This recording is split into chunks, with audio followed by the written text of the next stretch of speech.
Welcome to Pivot2First. Hi, I'm Mike Seidel. I'm the CTO at Pivot2CX. Every day I get to work with some of the brightest minds in the industry with one goal, turning hiring and people strategy into a competitive advantage.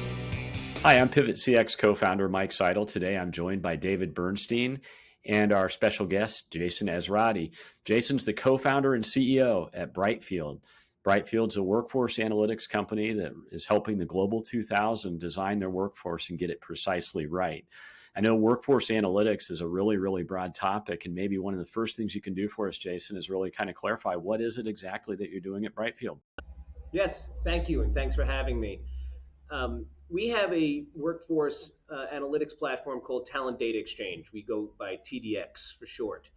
And what that does is brings in transactional data, actual transactional data, and it makes sense of what's actually happening in the wild to make a market reality out of it. What's normal? What's typical? What can I expect to pay for a given rate? How long should I expect to wait to be able to find someone of a given type of talent?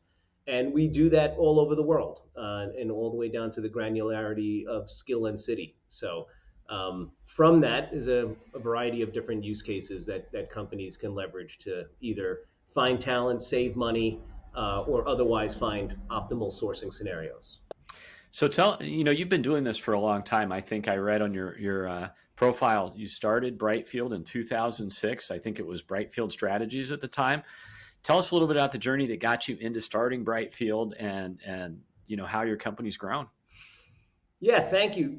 So I started in the space about 5 years prior with a VMS company, a vendor management system.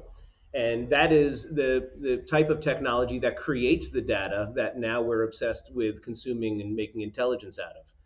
And so it was an easy leap for me after 5 years of building out configurable VMS technology to make those transactions happen, to bring in project transactions and SOWs. After thinking about that and seeing the billions and billions of dollars worth of transactions globally that were sitting in databases that people weren't mining. And the main reason that people weren't mining them is they didn't have crystal clear clarity on what are the important questions to ask and how to answer them with data. And unfortunately, in our space, we don't have the luxury of a SKU. We don't have a conforming indexing unit to say this is what work is. So when we want to do analytics, everyone compare against this thing. A Dell Latitude laptop is a thing. This is in work world. It's lots of shades of gray that we have to make sense of. So that was part of why us, why now. So what kind of market intelligence does Brightfield provide? When would I call you guys up and go, I need help? Well, it's right now, the en vogue statement is I need to save money. So if you're a Fortune 2000 buyer and you have a feeling that you're paying more than you need to, and you have a savings mandate, that's an easy thing to do for us, especially as markets start to soften. However, we are also able to track what's happening in the overall marketplace. And right now, we don't necessarily see a softening in hires in the contingent space. It's running counter to some of those headlines in our market data right now. And so that would be another reason that we are talking to large buyers of labor of all types, is they're just trying to understand what's happening with the overall marketplace, which skills are waxing versus waning in their consumption, how much do they cost, how much are they likely to cost in the future, and how long is it taking for people to land this type of talent. The other piece now is beyond just the individual transaction of one worker in the classic contingent workforce capacity, but being able to do all that analytics in the less structured world of SOWs, statement of work contracts, projects. So all of that under one extended workforce non-employee umbrella we are the only place that someone can go to make sense of all their existing data in one place. Do you see any of those trends, Jason, being a harbinger or a lagging indicator? Either way, are you kind of, do you have the correlation between this likely means something else is coming, right? Based on trends, do you have any thoughts on what you've seen in the data as it kind of typically relates to the macroeconomic environment? Yes. So when we look at these types of trends as data scientists, you have to be careful. Like the way we do it is you come up with a claim or a theory, and then you beat the hell out of your claim or theory. And if it can survive being beaten up, we call that science, right? This idea was good enough; it could survive being beaten up. And the problem in such volatile markets is whatever claim you make, you're going to be surrounded by fuzziness. And so the one thing we see for sure is continued volatility. Everyone is hedging a bet against something.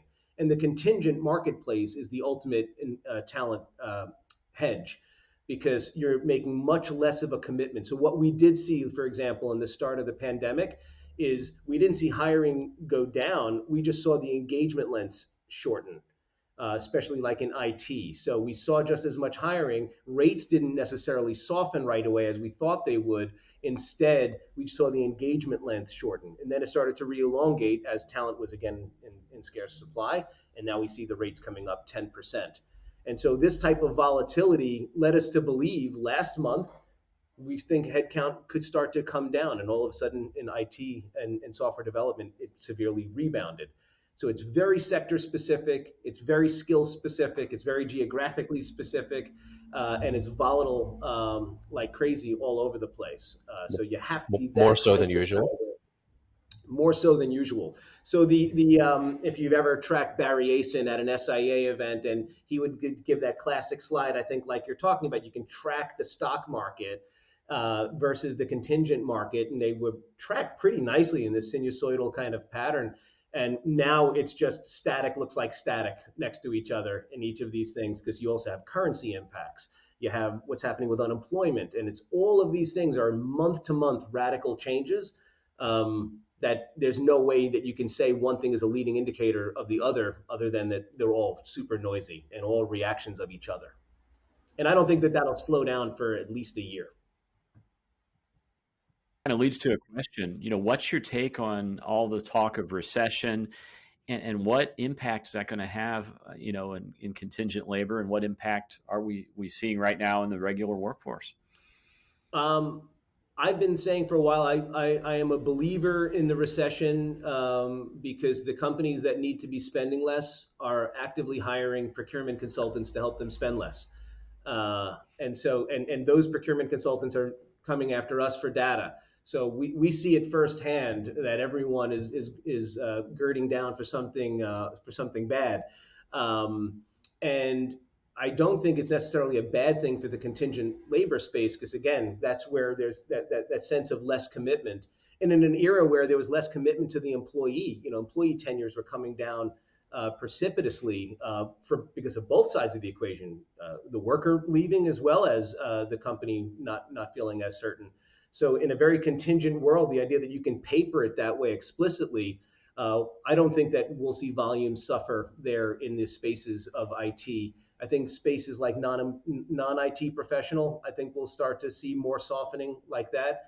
I don't think light industrial will suffer necessarily, because those jobs have been long in demand and I don't see that softening necessarily through the year. So on the technology side, one thing we keep seeing in the news is layoffs in Silicon Valley.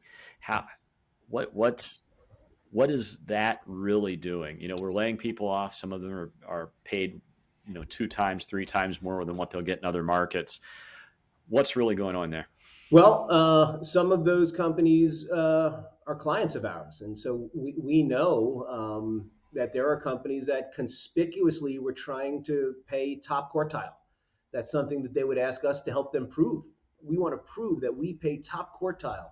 And now those same companies have a savings objective. And so on one hand, you could say like those might be the easier ones, because you can prove that you're up higher in a distribution. And so making that argument to someone on the other side of a table should feel easy, because before you were proving that it was extra high. So that was the case. I also think that in that environment where markups started to get higher, what the recruiter is paid, what the recruitment firm, I should say, is paid, not just the talent, that started to edge much higher than what we saw in prior softer markets like 10 years ago. So I think we'll see some tougher markups. I think it'll be harder on the recruitment firms, but I don't necessarily think that the volumes go away. Again, I think engagement lengths come down. But with this kind of, you hear a a Twitter laying off 11,000. You hear Facebook laying off tens of thousands, or I don't remember the exact number. I don't want to quote it actually. With those numbers of those types of candidates hitting the marketplace, it should make it easier for folks to find top talent that previously were having trouble. And again, it should be able to soften some of the things like markups where you're otherwise paying a recruitment firm top dollar to find that which is much more scarce. It's now less scarce. So you think that the labor that gets laid off will be that are used to paychecks will be looking at contingent opportunities? Do you see that happening? I do, especially in tech. Yeah, because I think a lot of the stigma of what does it mean to take a temp placement, to use the old jargon, it has less of a stigma. And so the idea that you might take a 6-month gig someplace else after leaving Twitter shouldn't have any reduced sex appeal compared to something else where, 10 years prior that was a temp position, and that would not be necessarily something that you'd want. And now in that 6-month gig, I think you can probably get that higher rate, because it's less of a commitment. Someone's looking to get a project done on a fixed period, and they're willing to pay the dollar to get that done. So I think that's a place where candidates can find the better rates as they're out there. Again, in IT, in specialized software development, we don't see things slowing down, and we see rates going up. Anywhere, on average for those, we're seeing 17% increases in rates still ongoing over the last few years. And in certain cases, it's 30% plus.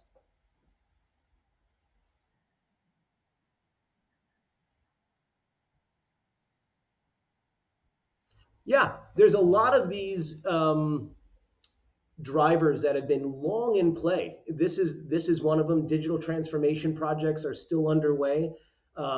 So all that automation that folks were just accelerating through the pandemic, those weren't new things. Those were existing thoughts that were just accelerating through the pandemic. I don't see that stopping. No. And especially since now the time horizon to how these companies see being competitive against each other, like in fintech, I don't see that arms race slowing down anytime soon. I think in certain pockets, in certain sectors, for sure, it can be impacted. We saw that with oil and gas, but now a lot of that oil and gas type activity is coming back. You have this concept of guided buying then is really right. Is that dovetail into this conversation here? Is this, how did the two go together then? You got this enormous data set, you got talent data exchange, but how do you you have consultants on the ground or self-service, or how does the guided buying how does that really work?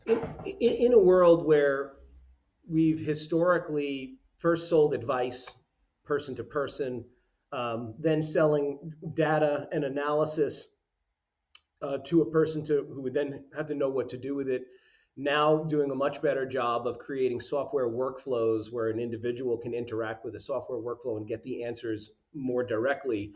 But that person, unfortunately, is still the corporate user, the person that would write the policy, that would structure the rate card, the person that would configure the VMS or the ATS to help those transactions happen in some scalable way.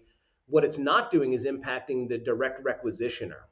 And so what we're doing now is being able to deliver the analytic, not just to the person who's trying to craft the policy language, but also to the person who's making that talent sourcing decision in that exact moment. And we're trying to do it on their terms. So it's not just we from corporate think you're spending too much. Here's a variety that's lesser, but it costs less. So go down this path. That person is smart. That person's under a lot of pressure. They're going to find other ways to get their work done. They will not be convinced of taking a lesser alternative for less money. And so in the guided buying application, we're meeting that person on their terms to deliver them what they want with the types of analytics that help them optimize their buy. So then the company gets what they want, which is better pricing with better terms that live up to their risk mitigation policies, without the requisitioner feeling banged over the head and less likely to do some non-compliant workaround. May not be PC to say, depending on who everyone's customers are, but I always like to say, it's like Hunt's versus Heinz. The difference when you're using Hunt's ketchup versus the Heinz ketchup. And so you can tell everyone, listen, it's less expensive. This is but usually you don't want to save that 50 cents when you're having a burger. A lot of companies are trying to shift away from, trying to shift more towards a skills-based hiring and selecting people based on skills rather than a lot of traditional kind of resume elements and that sort of thing. And really, data becomes really critical in that. Tell us a little bit about how that had this drive towards skills-based buying there drives how people are making decisions today versus maybe what we were seeing a year or two ago. Yeah, it's critically important because in today's workforce, the labels that we use for a given job title are less archetypal. An accountant is an accountant. Well, not anymore. Now accountants show up in every possible variety with pink hair and three arms and whatever else. And same with software developers, and same with most roles. The ways that they vary and come up depend upon these other attributes of their role. And in many cases, it's skills. It may also be certifications. It could be education. It could be soft skills and other factors, years of experience in those areas. And so people are trying to think, like, we see that as like the underlying genetics of what the job is. And then if you can reconstitute those genetics, you then know what the organism is. The problem is, since life has gone on and differentiated so much and people have been bad about job descriptions, you don't always have all those perfect little details in the job descriptions to perfectly reconstitute this is what work is. One easy example is most jobs require someone to know how to type, like in Microsoft Word or something like that. But you don't list that for every single job that someone's doing that type of typing because it becomes ridiculous to do so. So job descriptions are imperfect. Long story longer, because job titles are imperfect, they're vague, there's overlap between them, there's no standardization of their use. By being able to look at what are the clusters of underlying attributes or skills as referenced in the wild of these job descriptions and job titles and skill buckets and whatever else, that's how you can learn through machine learning what are the incremental contributions that those skills have when they're seen, observed under their job titles as they're typically described in the wild. And so that's a multi-layer machine learning application that we go through to tease out those influences, so we know not only what are the bits and pieces that describe this type of work, how do those bits and pieces impact price, how do those bits and pieces impact availability and the probability of filling in a given time frame. All of those different things have to be considered. It's no longer easy to just see the bucket of the job title. So what's that like then when you're trying to have that kind of conversation with typically someone in procurement, when you're really talking about talent and skills and hiring managers and getting work done? Right? What's that like? That seems like it would probably put a lot of pressure on that part of the ecosystem to figure out the right way to do this, because you've got one person who's really trying to think a lot about price, and then you've got everybody else who's trying to think about the work and what needs to get done and how to get it done. Yeah. Well, that's so. There's two places it shows up. One is to the procurement person, my corporate user, and how they are then empowered with the right way to talk to their internal customer, and so that they are in the right type of discourse with that person. The other way it shows up is directly to the requisitioner in the moment.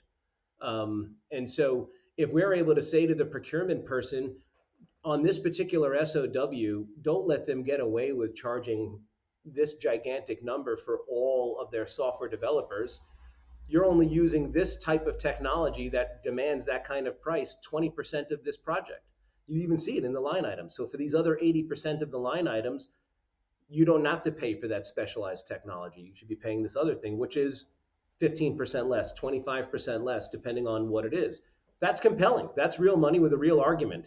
And then same thing the other way to the person that's there, that their end buyer, they get protected to say, my special skill is being handled, even though Susan Procurement is going after the savings. And so it brings empirical information right there. However, if I can get to the direct buyer because my data is influencing them in their transaction, then we put dollar signs and clocks right there. And so they know by dragging this thing this way, it's about to get more expensive and take longer to do, in classic shopping metaphors. And that's where we're trying to get smarter, is not delivering analytic, but delivering the same type of influencing that every B2C app does we've all been benefiting from for years without getting training on it. It's just I react to dollar signs and clocks in ways that seem intuitive. It's been an interesting journey as analytics has really just become more part and parcel of our daily lives, right? Yeah. Yeah. I think about the most complex types of data out there and how that gets distributed to we lay people, like weather. What could be more complex than meteorology? It's like the exact example of like among the most complex things out there. But I can pick up my phone, and if I see a little umbrella, and if it's one raindrop versus three, I just got a lot of information. I just got a lot of data served to me that's useful to me, actually. No, it's really interesting to see anymore how people expect very complex and huge amounts of data to be simplified down to something like that, where it just comes down to, hey, there's a sun icon on my phone. Meanwhile, there's been millions of calculations done to come up with that sun icon should be there. And you really feel it like with the election. And you see where people are trying to make their forecasts of where this is going and how volatile it can be as the different election results come in and what they mean based on their proportionality. And these are super complex probabilistic things. And I think that's one of the problems is analytics tends to, especially machine learning analytics, tends to think in these probabilistic types of ways. Most humans don't. You have to kind of really be expert in your field to feel that everyone else wants their answers to be simplified.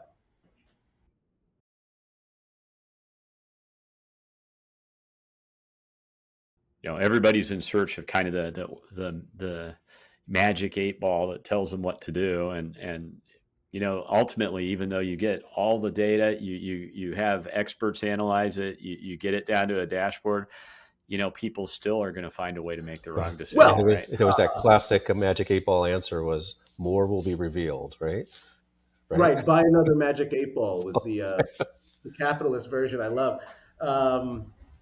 But I think that's true, Mike, because I think we've learned, for the last, whatever number of years, that people will believe what they want to believe and use information to support that.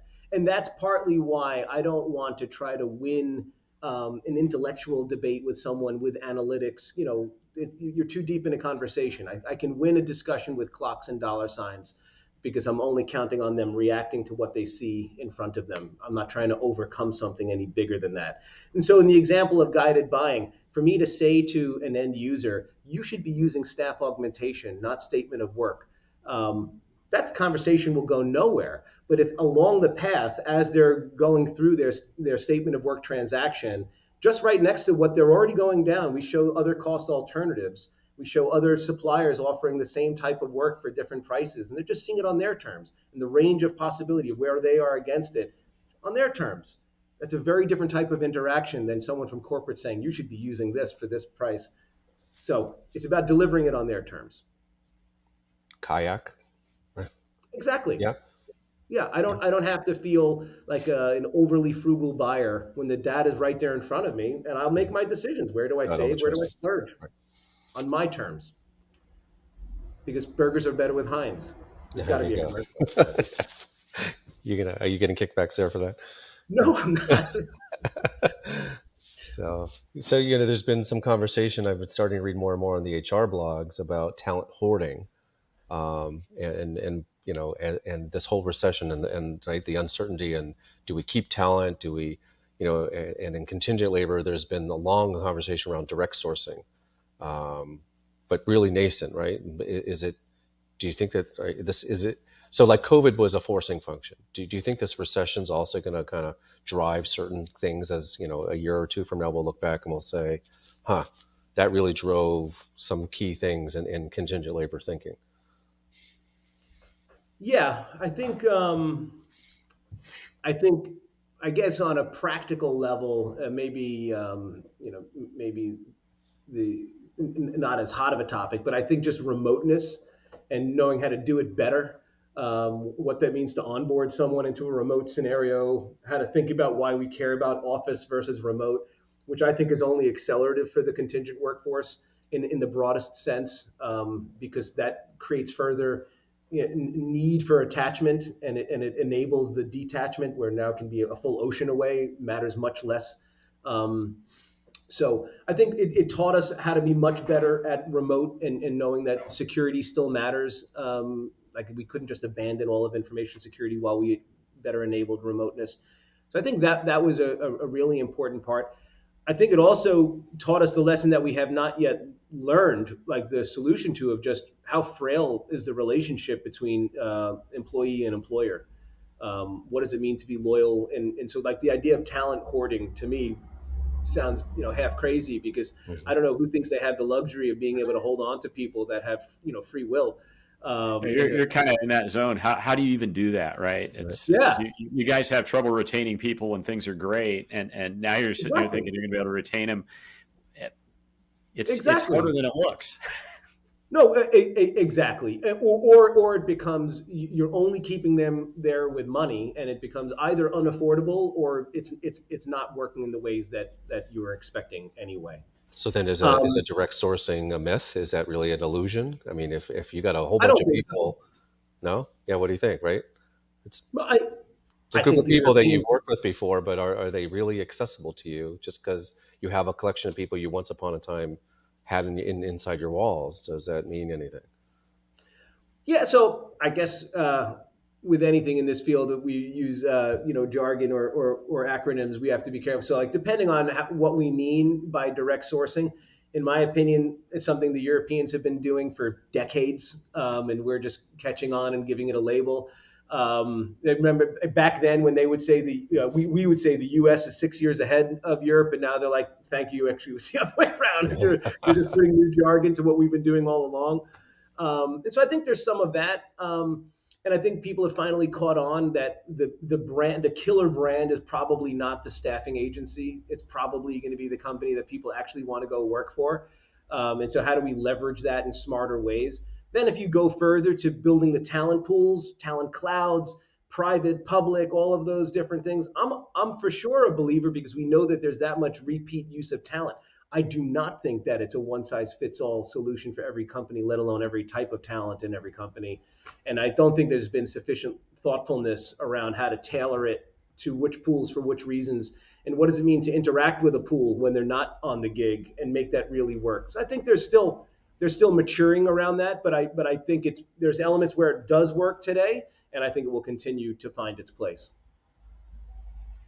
But I'll just add to that. I'm not a believer in the myth of loyalty to a staffing company. I've yet to see that get pulled off. I'm waiting, since we're not in this business, I can give this pitch. I think someone out there at some point will create enough of a killer app where I feel that by putting all of my data and telling that company all of myself, and they're participating in how I learn more and how assessing my goodness, and like there's a lot that the candidate wants, where if I really park all of myself there, I think something like that would engender loyalty, which could then potentially be distributed to different parties. So do you think then the blockchain Web3 stuff plays into that? Absolutely. Yeah. I think it has to, because it's going to be about trust and control. Trust of that person feeling good about the solution, and trust that the information coming out of it is credible. But I think there's a there, and that will do away with the resume and lots of other things. Okay. So we're in the thick of it now. Some even say we're in the recession now, but is there any kind of key advice you'd have for our listeners here as they're kind of thinking about 2023 resolutions, using data, any thoughtful kind of good advice? Prognostications, trends, anything that you might kind of. I think the advice that we follow ourselves, and the things that we prepare our partners for and our clients for, is to just don't assume that what you knew yesterday about your customer and therefore your workforce needs, whether it's your internal customer as requisitioners or your external customer as end buyer of talent, whatever that may be, it's changing. And so if you were aiming at yesterday's target, it's likely wrong by enough that you need to look into it and know that it's likely to change again. And so figuring out where you need to be most closely tied to that information source, so that you have less whiplash on what it means to be flexible and adjusting through this period. That's my best advice. Stay closer to your data with greater frequency than ever. Yeah. That's all, staying close to data is always great advice, Jason. So every guest, I always ask a few questions that are always the same, and I'm going to ask you these. So kind of pop quiz, but questions are pretty easy. So first one, what business book has been really influential to you? What books helped you the most? The book that has helped me the most, does it have to like be a literal business book? Not necessarily. Thinking Fast and Thinking Slow is Daniel Kahneman, Nobel Prize winner, just talking about the brain being more than one thing. And that was really instrumental in thinking about giving users things that they don't have to think about. They want to use their system one brain, the part that scans and reacts. When you give them a block of text and a series of graphs, they have to use system two, as this book would describe, and think really hard about it. And you're taxing them, and they don't want to do that. And so as we're trying to influence people to do the right thing, we have to make it easier to use that other front part of their brain. Sorry if that's a longer answer than you were expecting. No, that's a great, there's no wrong answer, and that's actually a great answer and a great book. Next question. This is more personal. Favorite movie?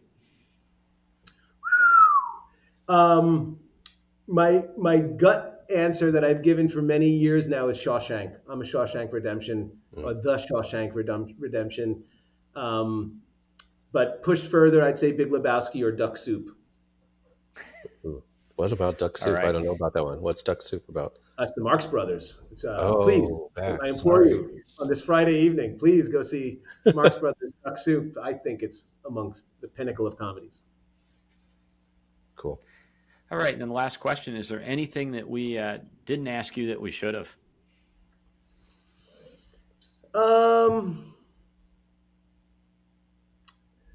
kinds of personal questions we didn't cover? No. I don't think so, but I guess the one thing that I would look to reemphasize is, in terms of like what's changed most about the contingent workforce world from the start of my career to now. I mentioned it earlier, but I think it's worth repeating, is that the stigma's gone. The idea that a temp role is lesser. That is, if it's not completely gone, it's certainly not one of the top three things being mentioned, and it's not a driver of outcomes. For sure, people like longer term opportunity. So people like full-time employment, just like they like a 12-month gig better than a 9-month gig. In most cases, there are certain sectors that like shorter, like in LI, but usually in a professional gig, longer is better. But outside of that, there's no negative stigma to taking a gig. It's now seen as a way that someone more rapidly diversifies their career set. What do you attribute that to? Is that the Upworks of the world and the gig economy, the Ubers? Is that, or what do you think? I don't think it's the Uber side of the gig economy. I think it was something that was happening even prior to that, where technology projects just happen that way, and technology is changing faster and faster. And so it's just the acceleration of technological change that there became like no such thing as having your in-house expert in blank for very long, because blank turned into the next blank. And so you always needed another level specialist around, at least for some period of time. And that became a high appeal. The consultant became, that was part of that transition of the word from temp to consultant. And more temp houses started doing consulting, and more consultants were really doing temp development, and became the same thing. That's my theory. So it's interesting though, because in a classic HR world where you have talent management and learning, right, and the employer takes on the responsibility of trying to grow the skills that they may need, in a gig world, and you're talking about this need for always having on-demand access to some expert, but how do people then develop that expertise? Is it all OJT kind of? Absolutely. Yeah. Because this is the same world that in our clients, we're hearing from folks saying we no longer care about education as a requirement. Don't need to see masters anymore. Don't need to see bachelors anymore. It doesn't have to be a specialized degree anymore, because it's acknowledged that most people are learning on YouTube. My CTO will pick up a new language on YouTube overnight, and because it's that good, and people are learning on the job. It's not necessarily I go to school to do it that way. That's too slow and it doesn't work. It's less effective in the technology world, especially to these types of technologists. Jason, it's amazing to me how much you see of what we were doing 5-7 years ago in software engineering all of a sudden is now mainstream. Exactly. And I think there's just certain bellwether professions where you see this, where things are normalized. Remote workers normalized in software engineering a long time ago. COVID hits, everybody does it. It's amazing to see just how quickly those things get adopted. And maybe for a lot of the people watching this, if you want to look at what the future looks like, look at what your software engineering team's doing right now. Exactly. And they've been working on a distributed basis, checking code in and out from a 12-hour time zone away, wrestling with all those issues with the most sensitive IP in the entirety of the enterprise, at least for some. So yeah, I very much agree. Great point. Yeah, and so some days I look at what we do, and at Pivot CX I build the product. I look at it and go, it's amazing, it all works. But the reality is, we do it this way, then we build all the tools to do it, to let everybody else do it this way, and so it's really become kind of an enabler. And even our product at Pivot kind of came from that. It was, how do we enable people to do things a new way? So anyhow, for David Bernstein, Jason, thank you so much for joining us today. Really enjoyed the conversation. And, just before we go, what's the best place if someone wants to learn more about Brightfield? Where should they go?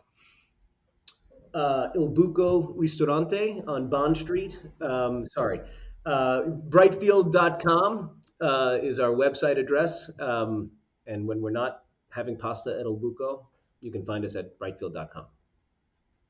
Thanks so much for joining us, Jason. Again, Jason Ezeratty, CEO of Brightfield.com. Thank you. Thanks for the opportunity, guys. Great conversation.